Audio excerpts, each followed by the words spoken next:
Hello, everybody, and welcome to episode 63 of Lore Lords. We're going to be talking about a beloved game to many, one that we have played on stream multiple times, and one that also had a bad reputation for a while. Isn't that right, Atlas? What? Pokemon? Yeah, that's right. That little yellow fur ball is a satanic symbol in some countries. I'm actually going to bring up Pokemon a couple times in this. But, okay. Pat, what's your Dungeons and Yes. Dragons character? Which one? What's your character? Like, what are you in Dungeons and Dragons? Like, name yourself. Like, identify yourself now. Like, if you could be anything, like, what's your like stereotype? Like, what's your like? I pick this. This is my Dungeons and Dragons self. I mean, after playing as the Pap the Sorcerer, that was a pretty big. I liked him a lot. You know, Dick Richard. This is a little bit of a prick to me, but those are my two current Dungeons and Dragons characters.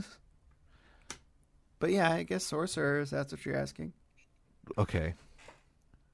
I'm more of like a necromancy kind of guy. Yeah, you talk about that, bringing up people from the dead and stuff. Man, Yeah, that'd be wanting great. to meet old dead people. I feel like you're more of like an elf ranger, I'm gonna be honest. An elf ranger. I mean, I love Link a lot, so it's fair to say that. I love a good elf bow and fighter. arrow. There you go. Elf That's fighter, your elf character. ranger. Yeah. You're an elf fighter. Okay, Boring fine, as I'm an hell. elf Anyway, fighter. no. Today we're doing Dungeons and Dragons on Lore Lords. I have been playing Dungeons and Dragons for a long time. I came to a very weird realization recently that I've been playing Dungeons and Dragons for like 20 years, which hurts a little bit to say out loud. But you know, I've been playing since college, here we are. which is It's reasonable. been a long time.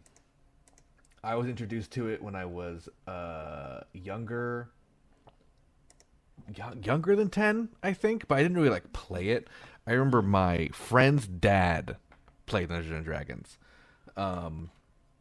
And he had old books, and he like kind of taught me and my friends how to do it. And then in Boy Scouts, he had a lot of us like kind of like learn Dungeons and Dragons and play it there, but it was like super inconsistent. When I like started consistently playing it was more like when I was in high school. But I had a lot of background knowledge. I played it a lot in Boy Scouts growing up. It was like what my troop did, like at camping nights. They played D&D around a campfire kind of thing. Oh, that's kind of fun though. I mean, yeah, so it was cool. I just got bullied and have marshmallows stuffed down my pants. That's cool, dude. You Yeah. want to talk about that? You okay? Maybe on the Pat episode of Lore Lords. The deep Pat lore cut. Yeah. Yeah, no. So today's episode, Dungeons and Dragons. If you don't know what it is, it's commonly known as D&D. It's probably the most way you'll hear it. D with the and symbol in D written out. There's no and. The word and is not in the name. Yeah. It's a fantasy role-playing adventure game where players act as main characters in a story run by another player who controls the situation, known as the Dungeon Master. The DM for short. Yes, DM for short. This game is mostly made of just dice and rolling those dice and recording things on pen and paper. It is a very popular activity today. It wasn't always very popular. If you've seen the show Stranger Things, you probably have that's Dungeons and Dragons. That's what they're playing. That Yes. game. And there's a general idea of that era of like nerdy kids played D&D. Schools had D&D clubs. It was very like the nerdest thing you could possibly do was like play Dungeons and Dragons, and it had that stigma attached to it in the 80s and 90s. Yeah. And today we're going to go deep into the history of this game, how it came about, along with its legendary creator Gary Gygax, and what caused a sudden nationwide death of Dungeons and Dragons in the media, and then its resurrection. Like a necromancer. Like a necromancer, everything's coming full circle here. Episode 69 is going to be about me, is the last episode of the podcast, and it's going to be me ending it so I can resurrect it under a new name.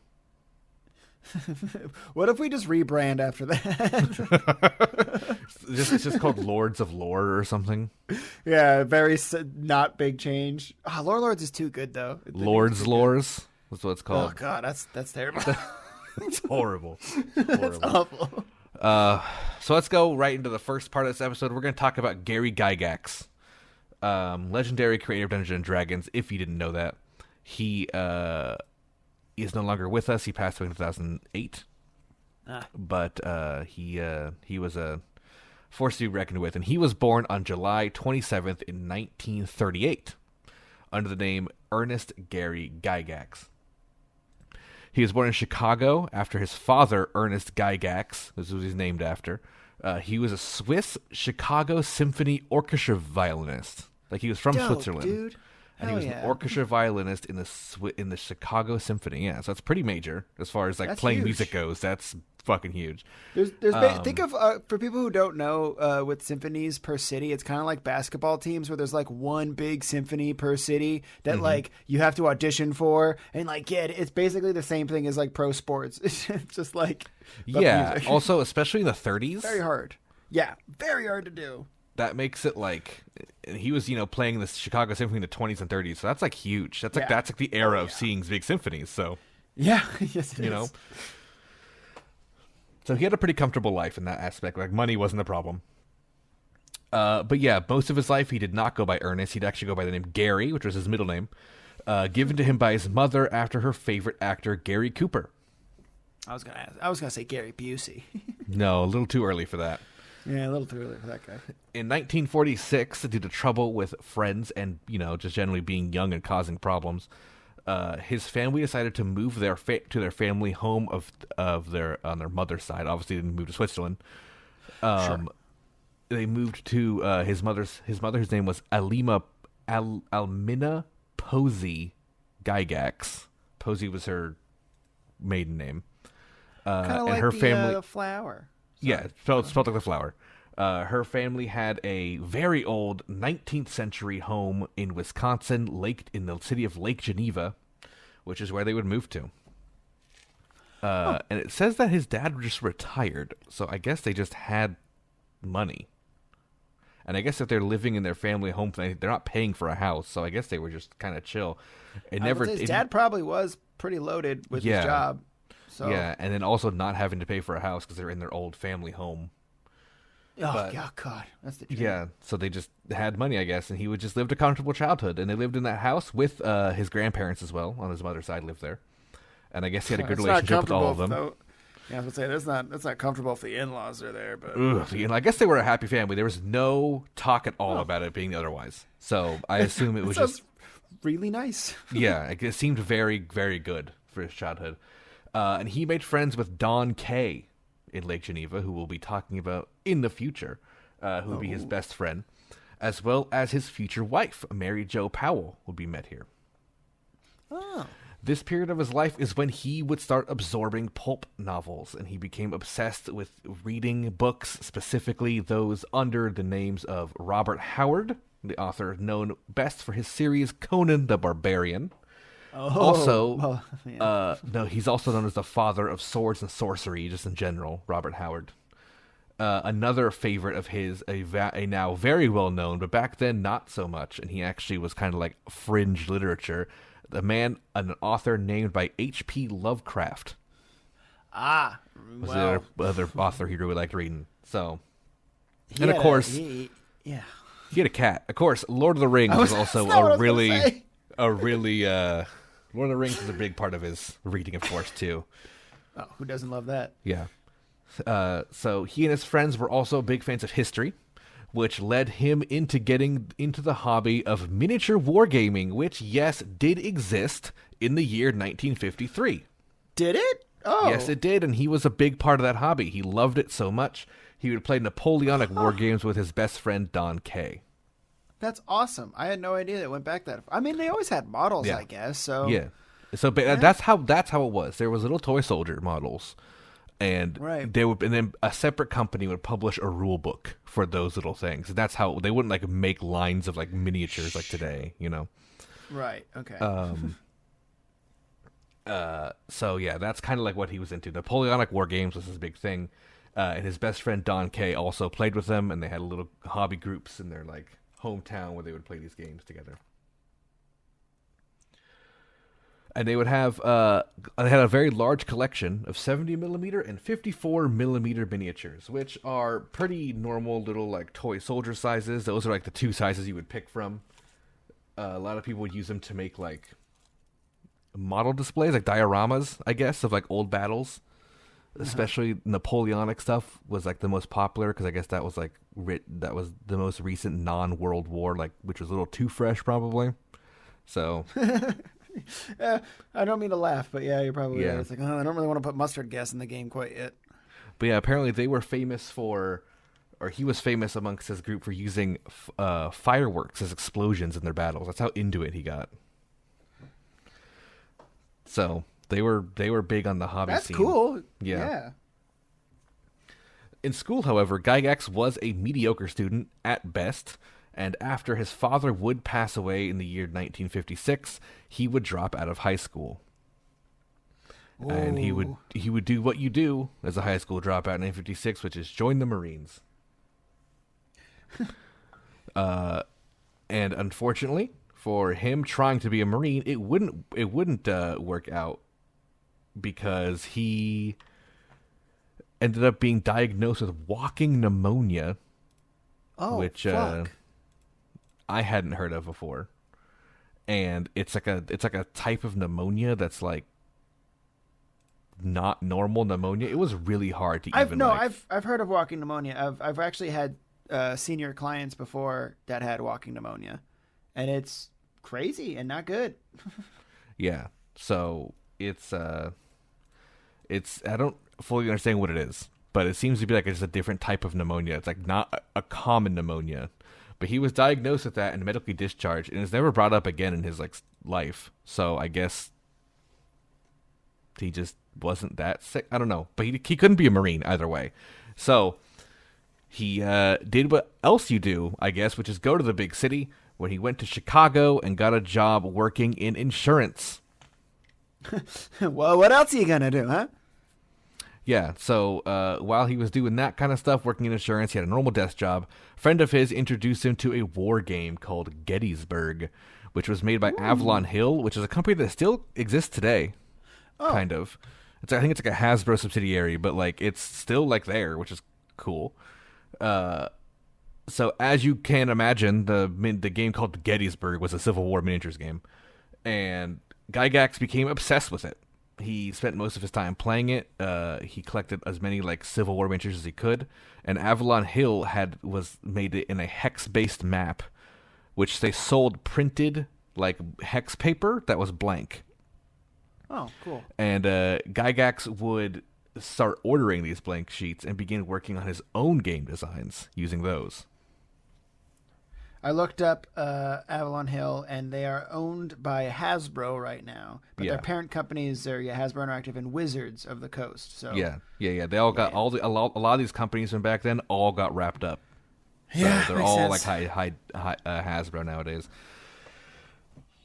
So the first spikes of drama in the life of Gary Gygax was when his future wife, back then just friend, Mary Jo Powell, returned, having moved away. And he was back in Lake Geneva at this time. And at 19 years old, they decided to marry each other. Wow, the problem, that's young. Yeah, it's very young and seemingly quick because it was right out of high school. The problem with this was that his best friend, Don Kay, also was in a relationship with her at the time. You can't do that. So that caused friction when she dumped him for his best friend to marry him. So God damn, dude. yeah, that happened. Holy it was shit. a bunch of drama, so much to the point that he refused to go to the wedding. Well, yeah, no shit.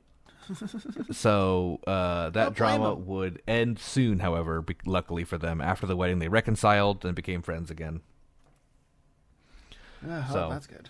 I guess, yeah, they moved on with that. But I just want to throw that in there because I thought that was crazy that his best friend was dating his, like, Yeah, he was like fucked up. having an affair, I guess. I don't even know.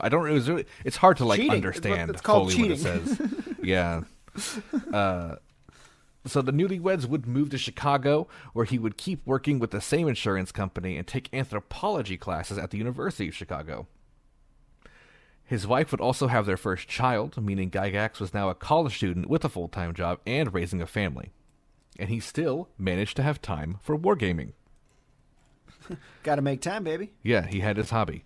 His wife, who was pregnant with their second child, was so convinced that he was actually not doing that and that he was cheating on her that she ended up breaking into like their friend's house and into their basement, thinking she was with a woman, to see him and his friends around a table playing a war game. Dude, that's a little bit of projection she's got going there. I just want to point out. Yeah, 100%. I was gonna say, based on previous life experiences, probably that we just talked about, she thought that was something. Well, it's not an easy trauma to wiggle out of, I guess. So, yeah.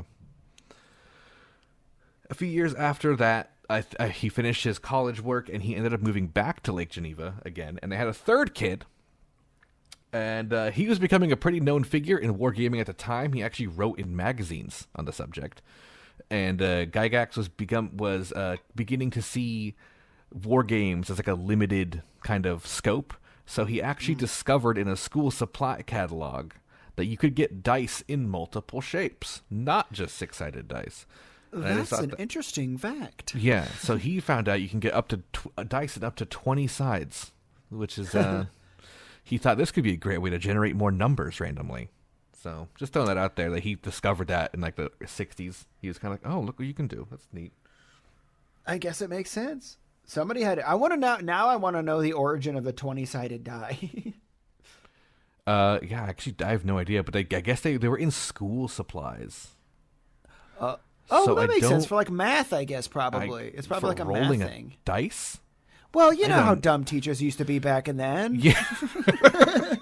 You know how stupid people were in the 60s? It's so stupid. They see numbers on something and they're like, fuck it, give it to the kids. Yeah. So I guess, I don't know, maybe it was used for things. It was in a school supply catalog, so obviously it was in school supplies somehow.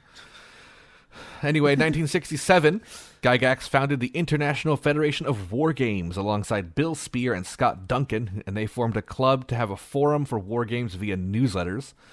This allowed local groups to form and share house rules and house-made games. In 1967, which is the same year, Gygax organized a 20-person meeting in his basement for a wargaming event, which now is looked back on as Gen Con 0. So that was the first Gen Con. Name. If you know what Gen Con is, it's a huge convention to this day. So that was the first ever Gen Con. It was 20 people in his basement. Well, that's usually how it starts. That's how Apple started. Yeah, it was actually it was only about in '68 that he actually. So a year later, he rented out the Lake Geneva Horticulture Hall to hold the world's first Gen Con gaming convention. It is to this day the biggest tabletop war game RPG physical product convention in the world, and it's usually held out here nowadays in Los Angeles, not Lake Geneva, Wisconsin, because I don't think they probably don't have a big enough convention center. Probably not anymore. No. Yeah. So, but here, Gygax would meet a man named Dave Arneson, and this is where we would learn that Gygax would actually favor medieval-style games and complain that the market was heavily Napoleonic or World War-based at this point. So he was in the market looking for medieval combat. He wanted like knights and stuff, where everyone was doing stuff with, Napoleon Revolutionary. And then World War II had just started to take off. I think the game Axis and Allies, which is still a very popular game today, like tabletop war game, came out around this time. So... Wow, it's cool how long some of these last for. Because I don't know when these come out. I just play them because I'm like, okay. But I know Axis and Allies. Yeah, that's a very old game. In 1970, the Gygax household took a huge blow because he lost his job being laid off at the insurance company that he'd been working with all these years. Classic insurance bullshit. With no job and 5 children, he tried to use his hobby as a way to make income, making his games for commercial use, and unfortunately it did not work out at all. So, this is one of my favorite things in his entire story, because it is never brought up again. It is not... I even tried to look up like a book about him, try to get more information on this, but to turn for his way of making money was he began to cobble shoes in his basement. And this just worked. He got a steady income by cobbling shoes and selling them. It gave him more time at home so he could work on his war games and spend time with his family. I don't know how you just know how to do that. Like, he just... I mean, all right, let's think for a second. We're part of the generation that is, we have a computer, so we can just look up how to do anything and figure it out. Back then, what did they have? They had libraries. I bet he walked up and down a library and saw just a how-to cobble shoes and went, you know what? That's kind of cool. He was he the kid of a violinist and a housewife. He worked in insurance and went to school for anthropology. And he made a living off of cobbling shoes with no elaboration. I'm just saying, it's one of those hobbies you pick up at the library. His hobby was making games, though. His profession was making shoes. He was good enough to make a living to pay for a house and support a family of 5 kids with him and his wife. You never know what secret little talents your genetics That's have. what I'm saying. Like good on him. Good on him for being able to do that. And also, that's kind of just cool. Yeah, super cool. Cool. And what a crazy, you did what? You just started becoming a cobbler in your basement and it worked? And he also made the Jordans. Yeah, and he invented the Air Jordans. That's so weird. His middle name was actually Jordan the whole time. He went on to playing professional basketball. So, despite cobbling shoes, he was still getting paid for being a columnist in a couple wargaming magazines. That's good. On the side, which he ended up actually getting a job for Guidon Games, I think is how you say it, which was a publisher. He worked as a publisher, and he would actually produce the games Alexander the Great and Dunkirk, the Battle of France, which were 2 war games that he would help make under this company. And this is the thing, because at the time, cobbling again is never brought up, so I think he was now full-time getting paid to work for this company. So cobbling was just for a couple of years. A year or so. In cob. Early 70s cobbling. Got out of that phase of his life. So early that year, Gygax published a game called Chainmail, which he had written with his friend Jeff Perrin, who actually was the owner of his favorite local hobby shop. And they had become good friends. And they made a game called Chainmail. And this would be a game that would simulate medieval-era tactical combat. And it would be published in the Castle and Crusade Society's fanzine called the Doomsday Book. Guidon Games would then hire Gygax full-time to produce this miniature war game with their rules. And in 1971, Chainmail 2nd edition was published. And this was had a big supplement in it that Gygax was very keen to add. They actually told him not to. They said, we don't like you putting this in here, but he was he's going to do it, so he did it anyway, which had a big supplement in the book to add in rules for fantasy play. This had rules for warriors, wizards, various monsters, and non-human races, all taken from J.R.R. Tolkien, Robert Howard, and H.P. Lovecraft's works. The game would sell 100 copies a month, which was extremely successful for a company as small as Guidon Games. I think it had 5 employees. So, very small company. Yeah, I mean, I can kind of see the tiny little hints of D&D being created. Yeah. It's cute. Also, I can also see simultaneously with the names of some of these things why people went into hysterics. Yeah. Also, I mean, even the name Dungeons and Dragons is so basic. I was thinking about that while doing this. I was like, this game's just called Chainmail. Yeah. That's basic. And then I'm like, well, so is Dungeons and Dragons. It sounds like a 50s name. You know what I mean? It's not fantasy or creative at all. It's just Dungeons and Dragons. There's alliteration. Give him credit for that. No, 100%. And it's catchy. And you can say D&D, which is great, but it's just it's a very simple name, which is perfect for what it is. And and you do those things in that game. Yeah, and the simple name is perfect for how creatively open it is what I was kind of saying. It's so basic, but that's the whole point. Is that you're not assigned to anything. It's so free creative things, which is beautiful. It's beautiful. So the friend Dave Arneson that he knew. He met before, would show up at Gen Con again, which he was still hosting Gen Con. He was there doing his Gen Con thing. So Dave Arneson would show up with his friend David McGarry, who invented a board game called Dungeon. And I say it like that because there's an exclamation point on the end. Just Dungeon. Dungeon. Dungeon. So so they basic. would, All yeah, these names. yep. They would travel to Gen Con to show off their games, and Dave Arneson was running a fantasy-based tabletop game that he made with his friends called Blackmore, and he That's thought cool. Gygax would be a fan, which was very Blackmore correct. Blackmore sounds like an island off of Morrowind. Yeah, it does. It's also it is a used name in many things for coming from here. This was the case, as Gygax saw a lot of potential in Blackmore and some of the features in the game Dungeon he liked as well. Dungeon, but he would especially be excited about Blackmore, and worked with Arneson immediately on a collaborative project called the Fantasy Game. They made a That's the worst one. This is the worst one of all. Which, to be fair, was a temporary project title, which is called the Fantasy Game Project. Okay, good. They made a 50-page rule set for this project, and he tested it with his two oldest children, Ernie and Elise, in a setting called Greyhawk. Ooh. This game would be quickly adapting to a new name called Dungeons and Dragons. Dungeons and awesome. Dragons. Yeah. What if it was an expansion for Dungeon? It'd be Dungeons and Dragons. Yeah, what if we're actually playing the sequel to an original game? Oh my God! I think we have to go back and play the Dungeon. We have to go back and play that. Yeah. Oh, I looked it up. It's mostly a board game. It's not really, but it's just like that's kind of like it was a fantasy kind of board game thing. So the group rapidly would expand to feature his adult wargaming friends, and he would even send out the rules to other friends for playtesting. So people he knew from Gen Con, people he knew from these magazines, he would just send these people copies of the rules so they could play test it. And it proved to be very popular. Arneson and Gygax would trade notes on the events of each other's campaigns to adjust rules back and forth.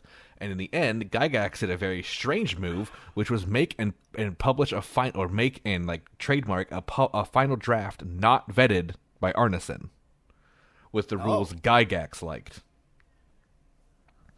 So, I don't know what Arneson was into, but Gygax apparently really thought it wouldn't succeed, so he went on basically without him. Fine, whatever. Also, a fun fact about these playtesting rounds, his eldest son, Ernie Gygax, played a male elf wizard named, and he couldn't think of a name, so he named it Melf, which is where this famous Dungeons and Dragons spell, Melf's Acid Arrow, comes from. We love MILFs. So, Melf. Oh, sorry. Yeah, that's what I said. Melfs. Melf, yeah. So yeah, if you're ever playing D&D and you see the spell Melf's Acid Arrow, that's where it comes from. It's his son's first character. That's pretty cool. It would end up, after all the playtesting, with 150 pages in this book. And the rules were finished in 1973, and he asked the company he worked for, Guidon Games, to publish it. But it would have to be made in 3 volumes of rules in a box set, which was far too much work for the small company to handle, and they ended up turning it down. The game, he then pitched it to his favorite company that made war games, Avalon Hill, who also turned it down, saying they didn't know what a role-playing game was. That's embarrassing. You got to talk about it. Anyway, Gygax would then leave Guidon Games knowing what he had and start his own company with his old best friend Don Kay as his partner, and they founded the company Tactical Studies Rules, or TSR.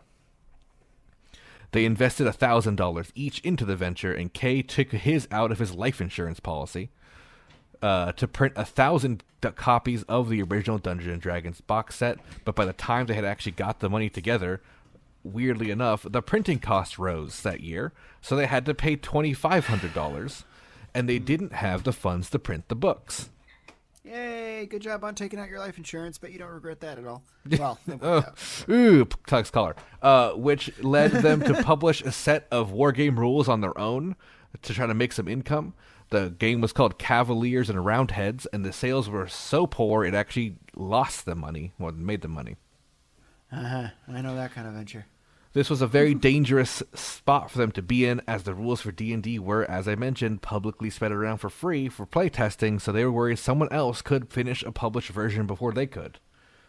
So, they ended up taking on a third partner named Brian Bloom, who invested $2,000 who was someone they knew from the wargaming community, and his only terms were he would be a third equal partner. So they agreed, they got the money, and they published D&D. And in 1974, the first box set was released. They sold out in less than a year, and each copy was hand-assembled in Gygax's home. Fun fact. Damn. And the future did look bright, however, for TSR because sales were skyrocketing at the end of the year, and word caught on that the project was good. So they were starting to make a lot of money. The future looked bright until tragedy struck when Mr. Don Kay, who took that money out of his life insurance, died of a sudden heart attack. Wow, I really spoke too soon there, didn't I? Yes, you did. God damn it. Yeah. Poor Don. First he gets cucked and then he dies.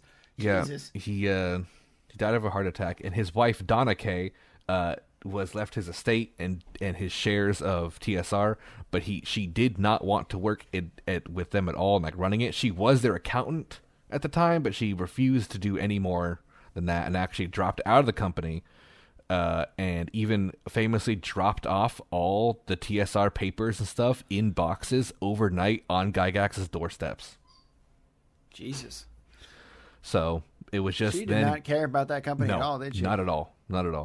So Gygax and Bloom would have to reorganize the company into TSR Hobbies, is what it became, where Gygax owned 150 shares, Bloom had 100 shares, and they both had the ability in the future to buy up to 700 shares if they wanted.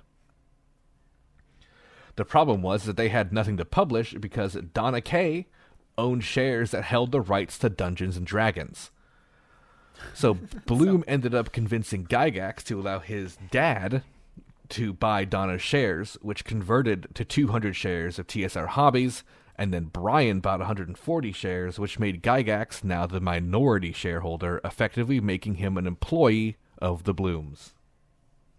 Wow, that's capitalism, baby. Yes, that's the games you play. I was going to say, we're going to talk a little bit about crazy capitalism shit with this, because it's going to get even crazier as time goes on. Oh, I'm sure. That's what happens in America. Yeah.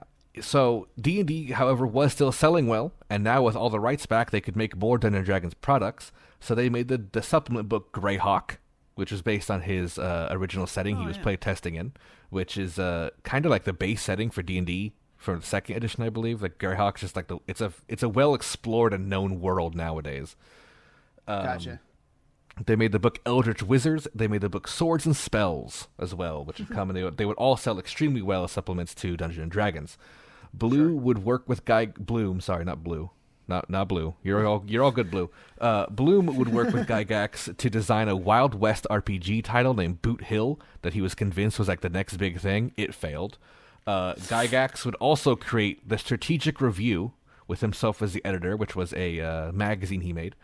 But it soon became a fantasy periodical, instead known as The Dragon, which I think is still going today. I believe The Dragon's still coming out. Huge magazine for fantasy and tabletop game kind of stuff. He would publish it up until 1981, but I think it is still going today. I'm looking it up. 1977 would see the release of Dungeons & Dragons Basic, which is, as it sounds, a basic Dungeons & Dragons, but designed to get new players into the simpler format of D&D. It was published by J. Eric Holmes. In the same year, TSR Hobbies would release their new complex and newly revised version of D&D called Advanced Dungeons & Dragons, or AD&D. Oh, and for the record, the Dragon magazine had its final issue, print issue in 2007, and it had its final digital issue in 2013. Okay, so it almost was still going. It went for a long time. Yeah, and if you go to the website, it just takes you to D&D Beyond. Yeah, when I was a kid, I knew about Dragon. Oh, D&D Beyond does their... I think they probably just converted it to D&D Beyond, because they kind of do article stuff too, so that would make sense. That's probably what happened. Yeah, so, okay. Which makes sense. So, yeah, AD&D, this was the first version that I ever played. When I was a kid, my dad's friend had his AD&D books from his, I think, were from the 80s, but yes, came out in 1977. Gotcha. And this was a very weird... looking back on D&D, it seems extremely strange and very weird and kind of simple. Like where elf is a class and dwarf is a class. You don't like stuff like that. Very weird. But the original rules of D&D were not compatible with Advanced Dungeons and Dragons. So instead of abandoning the old rules, they actually continued both as separate product lines. And back into the weird world of capitalism, Arneson, who we talked about earlier, who the rules got published without him, he, despite that happening, had his name attached to the project this whole time, so he was making royalty money on Dungeons & Dragons this entire time. But he wasn't making royalty money on Advanced Dungeons & Dragons, because that was made separately, it was at his input. But since the name was still there, he demanded royalties. Gygax refused to pay him royalties, as you might imagine. And in 1979, after a lawsuit that was settled in 1981, he actually ended up getting royalties for AD&D products and any products made with the Dungeons & Dragons name from that point forward. Oh. So, he didn't work in it yet. 1980, Gygax's longtime campaign setting of Greyhawk was published in the form of World of Greyhawk Fantasy World setting, which was a folio which could be expanded, which would later be expanded into a full box set of books called the World of Greyhawk Fantasy Game setting, which was like the first big supplement, like expansion set, I guess you could say, for AD&D. Oh, sure. Sold like fucking crazy. Despite AD&D's weird changes to the rules, people loved it. It boosted the company even further than it ever had been before. And the company, which just a few years ago was struggling to get that $2,000 for publishing. Its end sales in 1980 was $8.5 million. Man, I feel bad for the dude who died. I forgot his name already because Don K. Yeah, no, it is. It's sad. That's so fucking sad. A lot of things could have been done a lot better, probably, because there's going to be some dark times coming that could have been handled better with him, probably. Let's just say the Blooms, terrible people, horrible people. So yeah, well, this what is do we got? We're going to go into part 2 of this episode. We're leaving Gygax behind for the satanic panic. Woohoo! You guys have heard that? It wouldn't be anything fun unless evangelicals tried to ruin it. It's if you don't know what the satanic panic is, it was a period of the 80s to basically 2000 that people just thought like Satan was running everything nerdy, and if you were into nerd shit, you were a devil. And as religion became less crazy and Reagan stopped being a thing, people stopped caring. But yeah, this is kind of when it started, and it started with an event in 1979 where a child prodigy named James Dallas Egbert III. Egbert? Nice name. James Dallas Egbert III disappeared from his room at Michigan State University. He was 16 years old. Uh-oh. He was at Michigan State University. He was a child prodigy, so just keep that in mind as I'm talking. Yes. A private investigator named William Deere was hired by James's parents to find their son.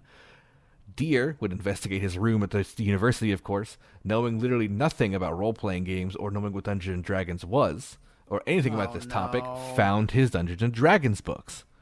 Oh, no. And so he blamed them for his disappearance, claiming that the kid was into Satanism and that he was part of a cult. The truth of the matter, when looked at by professionals quickly after this, was discovered to be that he was in a heavy drug addiction, and he was heavily depressed, had a ton of mental issues, and this was likely due to the tremendous weight of being touted as a child prodigy publicly and being sent to a major university at the years of 16 years old. That fucking poor kid. Jesus Christ. Yeah, he was in an extremely bad place. Very bad. Yeah. News would report that he went missing in satanic rituals based on D&D in the steam tunnels under the university. Again, the truth of the matter is that he was hiding in the utility tunnels under the university to do drugs and try to kill himself. Was the actual reason he was there to commit suicide. Yeah. This led to a national media frenzy stating that Dungeons & Dragons was a secret cult that you would be invited to via mail after owning the books. God. They claimed it was linked to Satanism and that it preyed upon children by selling their recruitment tools in toy stores across America. God damn. And yeah, it's now known, like I said, due to his severe depression, James was hiding in the tunnels, taking drugs to attempt to suicide via overdose. Yeah. He would survive the attempt, and instead of going back to school, he ended up moving between houses before leaving the city via bus for New Orleans. I hope he turned out okay. Even Deere himself stated that during the first conversation with James's mother, she brought up the idea that it may have been suicide. So she already had an inkling of suspicion that something was happening, maybe via phone calls or letters or something. She also mentioned that when he was missing, she wasn't told until 5 days after. Wow. So, what the fuck, dude? Yeah. Jesus in Christ, New Orleans, James took a second attempt. Keep in mind, he's 16. Again, he's a minor. So, in New Orleans, James took a second attempt on his life by consuming a cyanide capsule, but it failed. Christ. So he survived. He survived that, and he moved to Morgan City, Louisiana, where he would take manual jobs as a rustabout, basically meaning you just work carnival, like you work the rides and stuff like that kind of stuff, and build basic manual labor jobs, for only 4 days, until calling John Deere, the detective, William Deere, the detective, 4 days after to reveal his location, where Deere would drive down to Morgan City, Louisiana, and pick him up, and he was returned to his family. He also made a promise with Deere to not tell anyone or the media about his suicide attempts, which he did tell Deere about at this time. Which, Deere didn't do, which was a dick move, because a year later, James would die to a self-inflicted gunshot wound to the head. Yeah. So he did end up killing himself when he got hold of a gun. Probably could have been prevented if it was known he tried to kill himself 2 times beforehand. Yeah. But, that we know, our favorite protagonist, William Deere, who thinks Satanism is at root, didn't tell anybody. And he would release... Good job, buddy. He would release the details of all this to the public 4 years later, revealing the truth of the disappearances and the suicide attempts and how it had nothing to do with Dungeons & Dragons, in a book called The Dungeon Master. We interviewed for that. Wow, I'm glad he made money off of that kid's death. That's he didn't awesome. make the book. No, he was interviewed for the book. Oh. He didn't make the book. Oh, okay. Well, I don't think he made any money from that book. I don't think he did. So, this well-publicized event became known as the Steam Tunnels Incident, and despite the truth coming out, the damage and image, the reputation of Dungeons & Dragons was already done.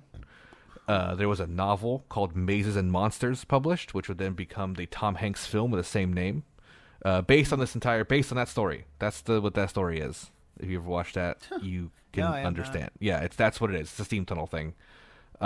Is it like a good depiction, or is it them being like, it was Satan all along? No, like, it's not. It's not like that. No, it's it's based on more telling. kind of stuff like that. But it's a. I think Mazes and Monsters is a pretty good movie. It's Tom Hanks. It's a good movie. Yeah, but back then you never know. Yeah. So despite public knowledge of his mental health as well, many of the public still blame Dungeons & Dragons for of course. that event. People just don't know. So, in 1982, a high school student named Lee Pulling would die after shooting himself in the chest, despite the Washington Post revealing that he was bullied and had trouble fitting in and was constantly insulted at school. His mother claimed it was caused by his interest in Dungeons and Dragons. Oh my god, dude. What a bad parent. What an awful, terrible fucking parent. His classmates are quoted as saying he had a lot of problems and nothing to do with the game. His classmates are all like, no, he was just, tormented. He's not... He was not about the game. So, the D&D group that he was in was run by the principal of the school. Like I mentioned, a lot of D&D clubs existed in schools back then. Right. So, the principal ended up being sued by the mother for putting a curse on his D&D character, which was actual magic and was real. Obviously, this didn't work out in court, and then she decided to sue TSR Incorporated, the publishers of D&D, and that also was thrown out. Yeah, good. She then formed a group called BAD, B-A-D-D. Dude, take your fucking L's and give up. Sorry. All right. You know what BAD stands for? B-A-D-D? No. bitches against Dungeons and Dragons. bothered about Dungeons and Dragons. That's funny. Yeah. So what this group would do is they would push an anti-D&D rhetoric and was a huge influence in spreading word about it being satanic. They would launch media campaigns through Christian-run outlets and then even bigger non-Christian outlets later. Those anti-D&D, like, your child is doing Satanism. That's what this is where it comes from. Those 80s commercials. She even ended up on 60 Minutes, opposite of Gary Gygax, having a debate about Dungeons and Dragons. Well, at least Gary was there. Where she very clearly lost and was seen as an idiot because she never made public appearances after that. They claimed D&D was, quote, a fantasy role-playing game which uses demonology, witchcraft, voodoo, murder, rape, blasphemy, suicide, assassination, insanity, sex perversion, homosexuality, prostitution, satanic rituals, gambling, barbarism, cannibalism, sadism, desecration, demon summoning, necromancy, divination, and other teachings to children. Okay, to be fair, it is gambling. Yeah, 100% is gambling. But just that one. Everything else is fucking dumb, but it is gambling. Yeah. That is so fun. The list is that's a fun list to read out. Let me just tell you. That is a fun. Yeah. No, that's what they always have those. Have you, like, there's so much of that, like, where, like, this is what this does to your kid, and it gives you, like, a fucking 20-step list of the problems. But I just love this so much. It's because people want to shape reality so badly. They want to live in their own little world, and this mom is like, no, Satan and magic are real, and I'm gonna prove it. It's just kind of like, you take in the L's constantly. When can you realize that the reality you literally shape in and exist in is just wrong? It's just a lie. You're a lie. You live a lie.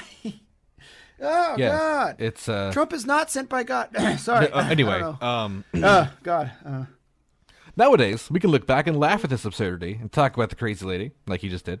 But it's not unusual in this era, and you can see why things are named where this was thought. There was a much stronger Christian presence in America at the time, and the esoteric world of D&D did include many cultural references and icons that could easily be skewed by people who never actually look at it or read anything about it, and they're thinking it's evil.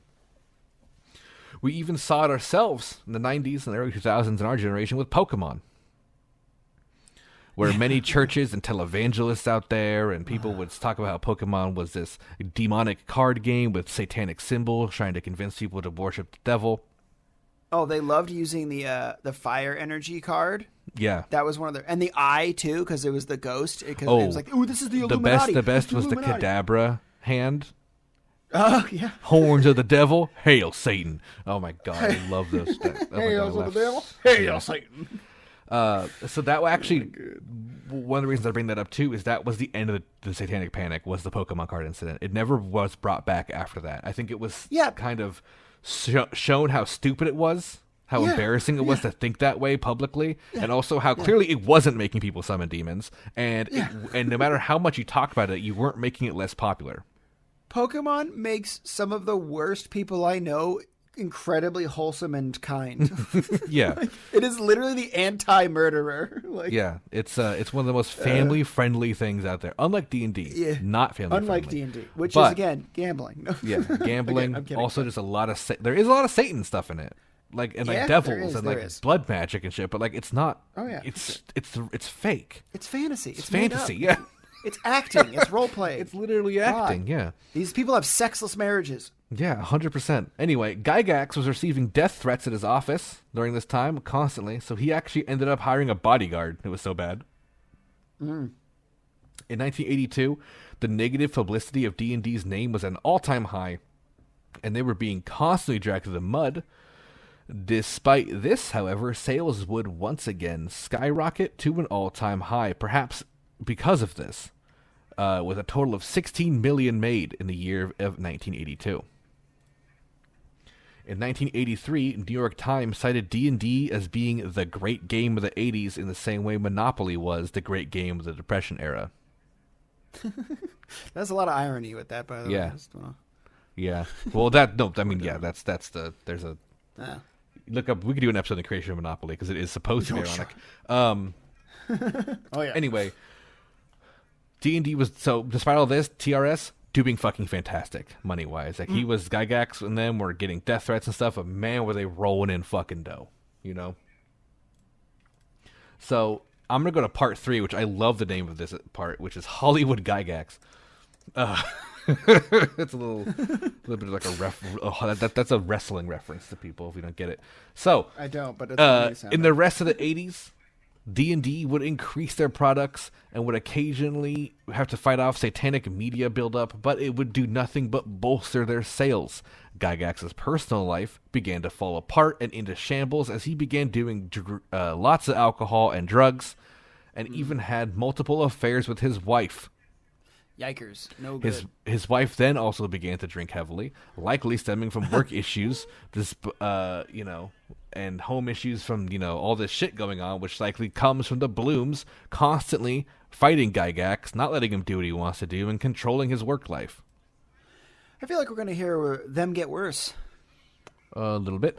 Eventually, he had a divorce, Gygax, and he would politely be removed from any involvement in running TSR by the Blooms, by them making a second company called TSR Entertainment Incorporated, opening an office up in Los Angeles, California, and making him the president of it by having him a nice way of getting him to move away from the leadership of the company itself, Right. So he would move to Hollywood and develop TV and movie opportunities, and this is when he would actually co-produce the D&D cartoon series on CBS, which led the network slot for 2 years, which I remember that show as a kid being reruns. Wild show. But yeah, 2 years of D&D cartoons. Made him a lot of money. Hey, get that bag, bro. At this time, Gygax was single, living in a mansion, and doing huge amounts of cocaine, living his Hollywood life, living off new income from successful shows, as well as a huge amount of constant royalties from Dungeons & Dragons. The 80s, baby. Yeah, I also want to put a note here that he could have retired alone off of his D&D royalties. He did not need to be doing anything else. Yeah. He was making a ton of money off of D&D. Things seemed to be going great and on the up and up. Day-to-day TSR running was left to Kevin and Brian Bloom. Kevin was Brian's brother who took over for the father who bought in earlier. Kevin was a horrible, horrible person. Yeah, well, usually nepotism leads to that. So. Yep. Gygax had Orson Welles lined up to star in a Dungeons & Dragons feature film. And at the same time, he received word that back in Lake Geneva, TSR was in severe financial trouble, and Kevin Bloom was shopping the company for $6 million. Gygax would return, and obviously the Orson Welles movie never happened, but he would return to Lake Geneva, and he would discover that despite the company being the leader in the industry, they would have barely been breaking even. Gygax would blame the crisis on Kevin, who not only mismanaged the company, but had many assistants, company cars, and used company funds to dredge a ship up from the 19th century. Wait. What? He used the company funds to dredge a shipwreck from the 19th century. But that has nothing to do with... anything, yeah. Tried looking into that, couldn't really find answers. I gotta be honest, when you said that out loud, I went, oh no, I wasn't paying attention. He's saying something and I missed the beginning. And I went, no, wait, no, I didn't. I got all of that. What a waste of money. Yeah. Holy shit. I don't know if they were looking for treasure, because that's the thing people do. But wow. Wow, what move. What the fuck? There's just multiple records of it happening. Not a lot of written reason as to why that I could find. Just speculation. So Gygax demanded he be removed as president, and the others all agreed. And yet they still thought the company could not be saved. So they kicked Kevin Bloom out of the company, but they couldn't. They still wanted to sell it. So what Gygax did was exercise his option he had in the original contract to buy 700 shares, which gave him 51% of the company, making him the president and CEO of TSR. He stopped any chance of selling it and began to make new revenue-boosting products, kind of fixing his life in the process. He was done with the cocaine and the parties. He was management Gygax mode. Let's go, and you know boy. Who Come the on. first person he hired to bring on was? Dave Arneson, the creator of Blackmore back in the day, and his old enemy, and royalty legal battle partner. They made up and agreed to work together, and he worked for TSR, publishing the first Blackmore books, which is a setting today very well known in Dungeons and Dragons. Look, time heals all wounds. You know what I'm saying? Even if it I like to imagine it as almost like an epic comeback. He's like, listen, we've been through some shit. The company's been through some shit. We need you. And he's like, I'm in. We were once enemies, but now we're friends. Let's take down these blue motherfuckers. Work. Oh my god. Look, you never know. You I never did not know who expect you're gonna work that. with in the future. Yeah. So anyway, in 1985, Gygax made a new book that he bet a lot of the company's money on. He invested heavily in it despite other people saying him not to, and he did it anyway. And this was to be a book called Unearthed Arcana.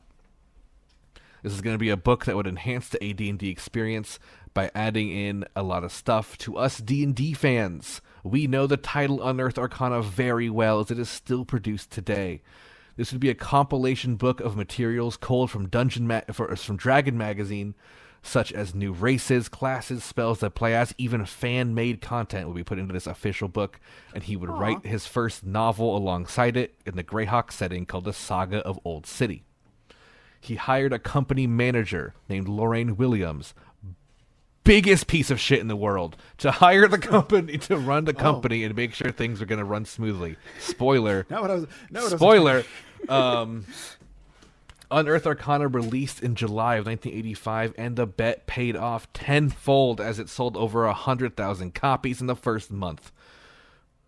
Following his novel came out, and it also sold very well. Not as good as Unearthed Arcana, but it sold very well.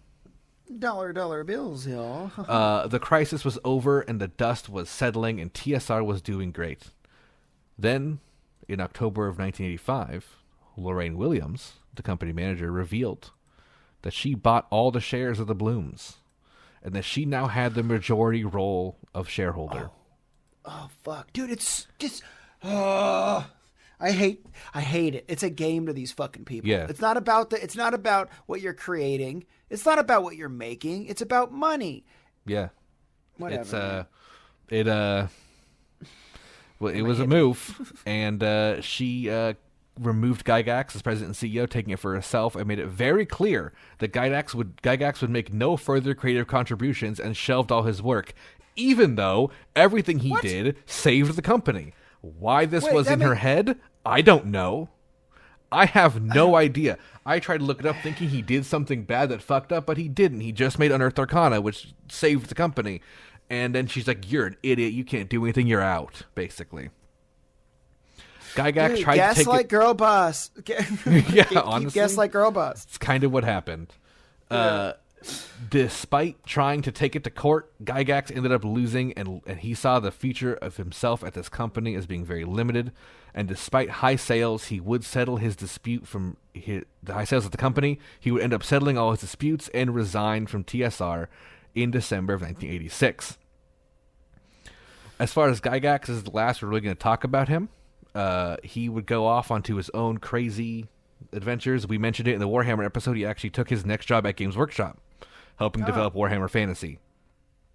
Well, so thank you for doing that, friend. We did mention that in the beginning of the Warhammer Fantasy episode, that Gary Gygax got involved. So he kind of helped over with that kind of thing. And then he worked in a bunch of stuff, made his own RPG books, ran Gen Con. He was like the father of tabletop RPGs at the time. So he was, he still made D&D royalties, of course. So yeah, I want to point out too that Gygax sounds like a fantasy name. So Gygax sounds like a villain from an old video game that couldn't afford many characters and it needed to have a sci-fi name. Yeah, it's like or a dragon from Elder Scrolls. Yeah, and a lot of characters in D&D, like in the Greyhawk and Blackmore and Forgotten Realms, are anagrams of Gary Gygax. And they all and he owns the rights. He owned the rights to those characters. So even after he was out of the company, he got royalties from like all those Worlds products forever, because the name was. So he kind of like won in that way. Yeah, I mean, like, now I don't have to do work for you guys. You guys are paying me ass loads of money. Yeah, it's true. I mean, clearly he had a passion for creating games, though, which I Mm-hmm. think is very admirable. So, he kept going even though he didn't need to. He always worked on other things, even though he could have retired during his coke binge, which is probably a good thing that he didn't, because he probably would have died. But Yeah. Yeah, Hollywood Gygax was funny. I loved that. But he didn't last very long. It was like 2 years.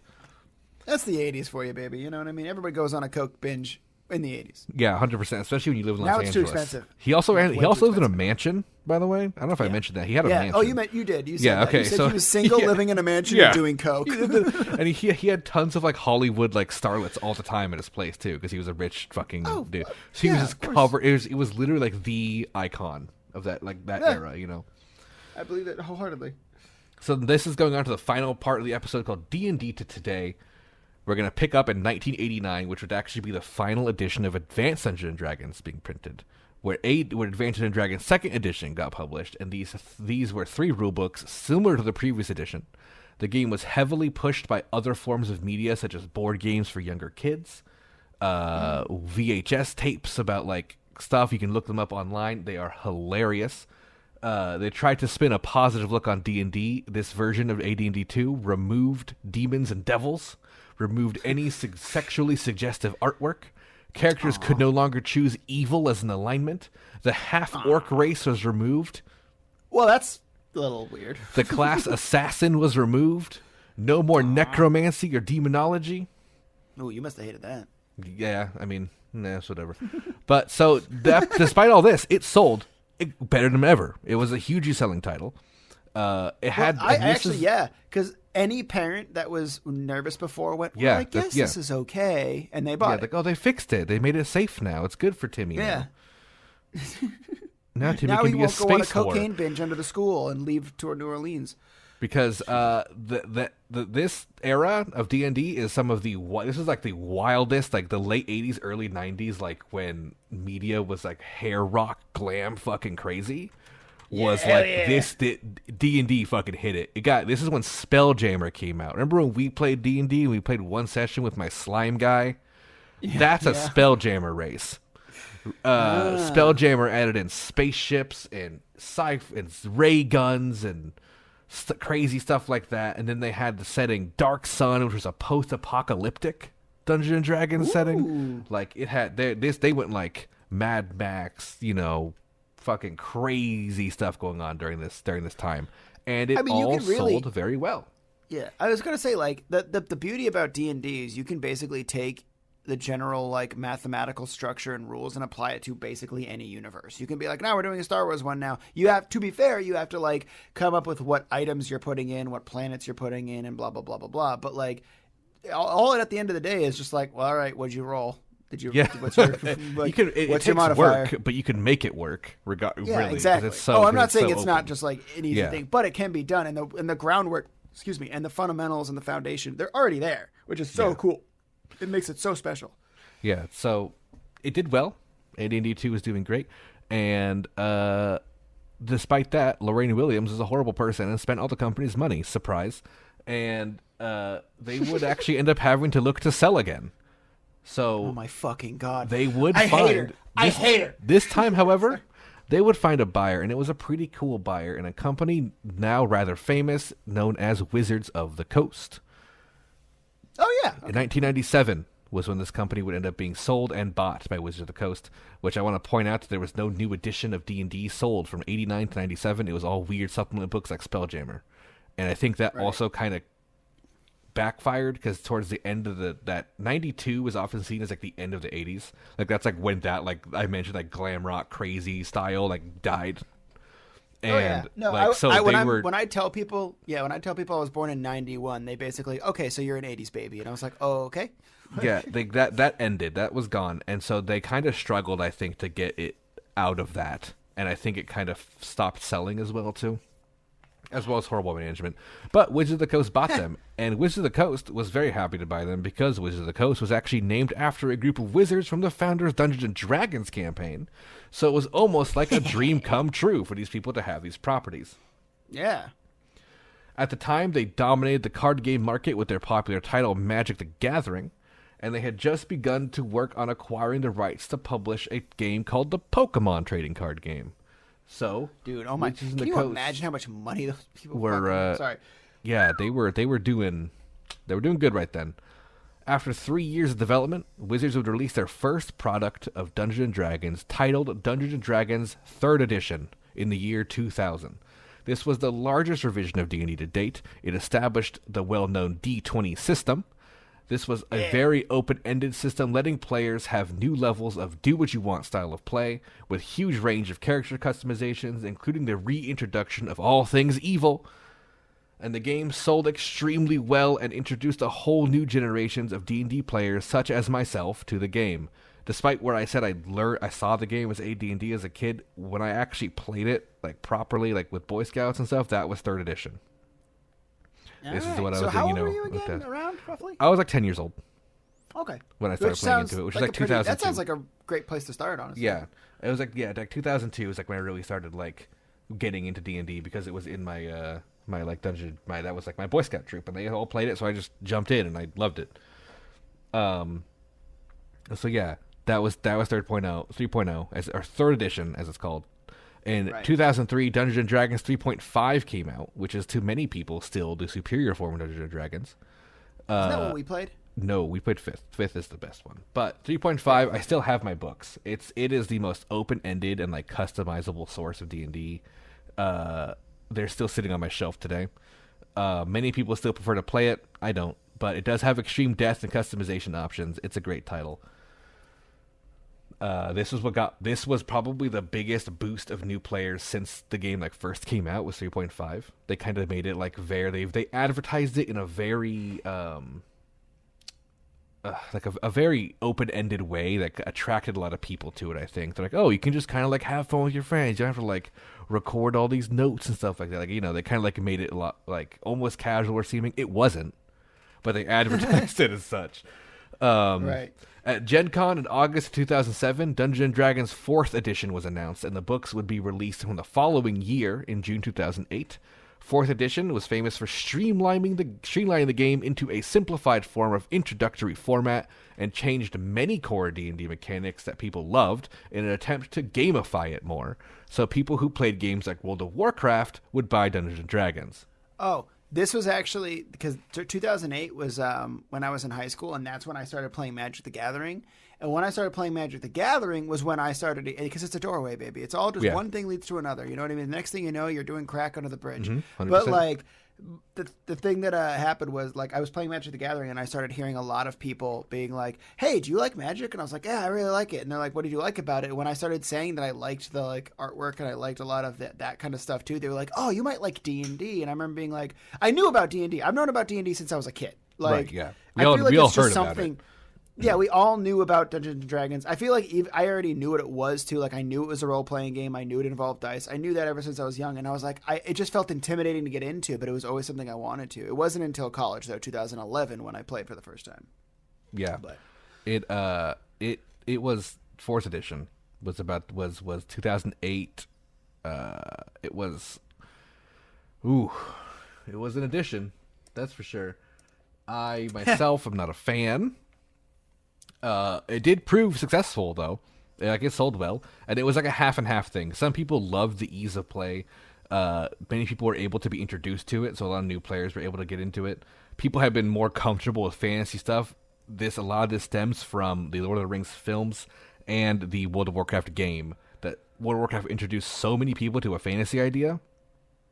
People that wouldn't normally be part of that. You know what I mean? Like that nerd culture played World of Warcraft at the time. So Dungeon Dragon tried to like gamify it. And they changed a lot of things. They're like, instead of like, oh, fighters had a power that you would use to make you hit hard. Like you would click a move in an MMO. That's basically how it worked. But many people did want to just go back to classic Dungeons & Dragons, so they didn't play 4th edition. They stuck with 3.5. Like me and my friends, we played through this era just playing 3.5. We just didn't touch 4. Like we did it once. Yeah, when did 5th edition come out? That's the next paragraph. Oh, okay, yeah. But this era of Dungeons and Dragons ended with the next edition. Like this was like they stopped gamifying it. They were like, we're done. Like this, we need to go back to D&D, but we also need to still make it like popular. And around this time in 2010 was when the D-nerding, as I call it, kind of began happening around Dungeons and Dragons. So, to answer your question, 2012, Wizards announced 5th edition of Dungeons and Dragons. They announced it. It did not come out that year, but they announced it in 2012. So that means I played 3.5 in college, because I remember my DM, Nick, at the time saying, we're not doing 4th, it's garbage. And I was like, I don't know what that means, but okay. And we played 3.5. Okay. Yeah, that sounds sense. like most people at that time. Okay. So, yeah, the announcement of 5th was huge. People were excited for a new edition, but also scared because of 4th. And in rare form, the company was aware of this, and they decided to, with a project of this magnitude and how many people liked it now, like how big it was, they ended up making a playtest edition of 5th that was available for everyone for no charge, for free to download online. On May 24th, 2012, the public playtesting began, and they would receive over 750,000 playtesters soon after. Wizard took all their complaints and their criticisms to heart, extending the development another year for Dungeons & Dragons 5th edition. That's good. That's good. I like that's that. very good. They ended up releasing it in 2014, and I think I can speak for everyone else probably listening that it is the best edition to exist ever. 5th edition is the perfect D&D format we have. It is the current one today. It is the most put together it has ever been. It's just all you want from Dungeons & Dragons, with old mechanics and the new kind of introductory mechanics fused together in a way we have never seen before. I like it because I played it. We had those 2 campaigns with that one last year that ended, and then we did that short one with bandits a little while ago. And honestly, like it's easy to play. It's once you pick your class and pick everything. My big problem is I forget how many spells I can get. It's I mean, you have to pay attention, but it's a good game. That's my problem. It's very good. I think it's the best we've had so far. There's definitely things that can be improved with it. Hopefully, they will with time. I think new stuff is on the horizon for sure. So, yeah, that's great. Yeah, this, like you said, it's easy to play, and that's a huge deal. Tons of new people started playing D&D with 5th edition. In recent years, the game has become so common, like in our cultural zeitgeist, thanks to shows such as Critical Role, making it very accepted as a normal thing now. And what was once a taboo is not only accepted, but almost expected that you play D&D if you're into any kind of nerd or fantasy culture. Yeah. The amount of times you meet somebody like at a con or at any sort of nerdy thing whatsoever. Like I remember going to arcade bars in LA. I remember going to a con in LA. And when you meet somebody, at one point or another, they're going to ask, hey, do you play D&D? Yeah. And sometimes that's not even the question. I have, but sometimes it's currently. what do you play in D&D? Because there's assuming you know. You do. Yeah. Sometimes they go that far for sure. Yeah. No, when I was in high school, or I played 2 campaigns in college. I was a fighter my very first time, and I was a ranger my second time. So you called me out earlier when you said elf ranger. I was like, I did do that. I was an elf ranger. You seem like an elf ranger. I was an elf ranger. You seem 2 things to me. You're split in the middle of elf ranger and human paladin, which honestly does kind of fit Link. Yeah. So I guess so. I really liked Pap though. I really liked that sorcerer. He was a good guy, but he get annoyed easily. Yeah. So for the record, I played a sorcerer. I was a human sorcerer, and I was the same human sorcerer, necromancy focus, of course, Pale Master in 3.5, for about 7 years. So wow. I always see a new campaign as an opportunity to try something new. I got a little crazy with the last one. With Dick Richards, this was the same campaign for 7 years, so it was the same character. Awesome, I should say, same character sheet. When you become a lich, it's hard to get rid of you. Anyway, in 2017, there was 15 million players in North America alone, which is more than ever. Woo. And in 2017 as well, 9 million people watched others play Dungeons & Dragons on Twitch. And that seems to have been that, and those people who watched seem to have had the spell cast on them, as sales went up 41%, almost directly correlating the statistics. Wow. People watched it. In sales. Yeah, people watched it on Twitch and like, we should buy these books and do it ourselves, which, let's be honest, we all kind of started playing again. Yeah, Like, I mean, because things at Critical Role. We're like, brought that's it so back fun. into my life. Yeah, Yeah. Like I It's just- said, like besides last year and before that, the last time I played D&D was college, and I didn't like that. By the way, I would think about D&D from time to time and go, man, I'd really like to play again. But I had music industry friends. You know how many music people play D&D? Like 2% of us. That's probably not Not a lot. true. I just think maybe weird hipster singer songwriter communities, but I know almost No, it's every true. rapper They're so cool. plays. They try to be so cool. D&D. So And anytime I was at concerts and stuff, I always felt out of place because all the other singer-songwriters were always like really cool, and I'm sitting there literally being like, am I going to go home and play The Witcher or Breath of the Wild? Like I'd focus on my show because the music was always very important to me, but beforehand I'd look around and everyone was like hip and fashionable and stuff. They don't play D&D. They judge me. That's what they do. Sorry. I mean, you know what? It's time to leave to become a rapper. And I'm gonna rap about D&D. Rap about D&D, yep. So in 2020, they announced the 6th year of annual growth with a 300% increase in sales. Fuck me, dude. In their book sets, like their books themselves sold 300% more. This game also saw a huge boost in sales for services like D&D Beyond. Virtual play increased by 86% due to this thing called a pandemic that's going on. Never heard of it. And so they're doing pretty good. But I'm going to end this episode talking about the recent controversy, which many people may have heard about if you use TikToks and Instagrams with hashtag #FuckWizards. I'm sorry, what? That refers to fuck Wizards of the Coast. Sometimes it was hashtag #FuckWOTC. Do you know what the OGL is, Pat? Yeah. Do you know what the OGL is, Pat? That was a The question. OGL. Yeah, what's OGL? No. What is the OGL? Stands for Open Game License. Open Game Okay. License is a big thing that Dungeons & Dragons has had for years. You know what Pathfinder is? No. But do you know the name Pathfinder? Like the game series? Oh, Pathfinder. yeah. So Pathfinder is Dungeons & Dragons adjacent. It uses the rule system of Dungeons & Dragons. So if you start a Dungeons & Dragons character, or Pathfinder character, the rules are the same. It's not D&D, but it plays almost the same as D&D. So what that means, Pathfinder is part of the OGL, Open Game License. They're allowed to legally use D&D distinct things, features, spells, races, even locations in some cases, without copyright payment, copyright infringement, none of that. The Open Game License. Pathfinder is hugely popular and uses a lot of stuff like that.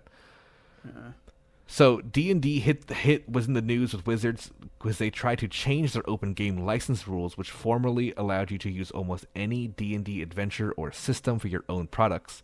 A very well-respected move in the spirit of which a lot of people really like Wizards of the Coast. It's a very positively liked company because of the OGL. They wanted to change it to a system where you had to pay royalties to Wizards for your games. Yeah. That's the next step, isn't it? So, but this was huge. But the thing is, OGL has been around for years. Yeah. So it took them a really long time. Like, it's been around for a long time. It took them a very long time to get to this stage. And this was huge, as many creators had already had successful businesses such as Pathfinder, which were under the OGL blanket, which meant that they would have had to just start, paying Wizards of the Coast. And yeah, to be clear, it is technically Hasbro, because Hasbro owns Wizards of the Coast that did this. But there was so much backlash that Wizards ended up stepping back and reversing the changes to this. So it never went through. And a lot of companies, however, because of fear of this happening in the future, actually stepped away from using OGL and changing their own game system trademarked ideas and making their own new titles. So a lot of people stopped producing OGL titles and are now making their own RPG systems. But yeah, they had a poll online, the users saying that they wanted the original OGL back by 89%. So Wizards actually not only did the thing, but they kind of unprecedented move in this kind of field by stepping back and undoing it all, and not only leaving OGL alone, but they made the entire system reference document, which includes all Dungeons & Dragons races, classes, and mechanics, freely available under Creative Commons, so it couldn't be touched again. Damn. Yeah, So, well, that's and everyone's saying fuck Wizard, and they're the ones who are taking the hit instead of yeah, I mean, it was, of course, Hasbro. Wizards, Wizards, so people stopped saying fuck Wizards because of it. But yeah, this was a huge thing just a couple months ago. This is 2023. So, like, this is like this year, this is happening. Yeah. And it stopped. But yeah, so they're in a good side effect. We're getting a lot of cool new RPG games because I like playing games that aren't Dungeons and Dragons. I love D&D, but I love not D&D too. I just like tabletop RPGs. So, like, I play a lot of Star Wars: Edge of the Empire. I played that a lot. A lot Right. of Mutant and Monsters. Like, there's a lot of great other games. Oh, excuse me. Now a lot of people are making it too. By the way, a phenomenal segue into just quickly advertising that, hey, if you like tabletop games, we're going to start streaming tabletop games relatively soon. Yeah, So that's exciting. I think just for say. on multiple channels, twitch.tv/Atlas tonight, twitch.tv/Pat Weston, probably too. Going to be streaming tabletop games soon, including board games and RPG games. Yeah. Thank you for sponsoring this episode of Lore Lords, Atlas tonight, and Pat Weston. Yeah, absolutely. I'm proud to sponsor my own show. Yeah, of course. So yeah, Wizards of the Coast. Overall, they've made some questionable decisions in the past, but Yes. I actually believe they are a pretty chill group of dudes. They like to, whenever things get brought up about the issues, such as cultural complaints. There was a recent racism complaint in Spelljammer. Yikers. And they removed it all. They're like, oh fuck, you're probably right, and they went and changed it. Oh, good. They didn't like try to defend it. They didn't like keep it going, kind of thing. Yeah. There was a race. I'm trying to remember what it was exactly off the top of my head. I didn't put it in the script, but there was a race of simian, which means like monkey-like people that were a clone, like a vat-bred clone race of soldiers that got like free will given to them by a normal human, and like they were freed from their slavery kind of thing. Is how it was written, but they're monkey people and a little bit of savior complex going on in there. It was a pretty deep conversation stuff. I feel yucky listening to that. Yeah. I So feel genuinely yucky. They redacted it all. That is not part of the lore of Spelljammer anymore. They reprinted the books with better. That's good. More. Wow. Yeah. When you make a metaphor, can you at least be less offensive? Listen, I'm going to go ahead and please? give a credit and a benefit of the doubt here. I'm going to say that it's very easy to get wrapped up in your own mind, especially if you're not part of that demographic. Sure. And you're just doing a fantasy thing, and you don't see it that way at all. But then you can look at it and be like, "Fuck, you're right," and then go back and change it. Oh God, what Which have I they done? did. Oh no. So, It's true. No, it's a very good point. Especially when you're trying to world build, you don't necessarily know what metaphors you're making until maybe after you've done it. J.K. Rowling, Yeah. cough, cough, cough. Which I will just go ahead and say is why it's very important when you are working on a fantasy project, to all you indie game developers or RPG developers out there, get some people who aren't white to work on your project with you. It can give you a great viewpoint.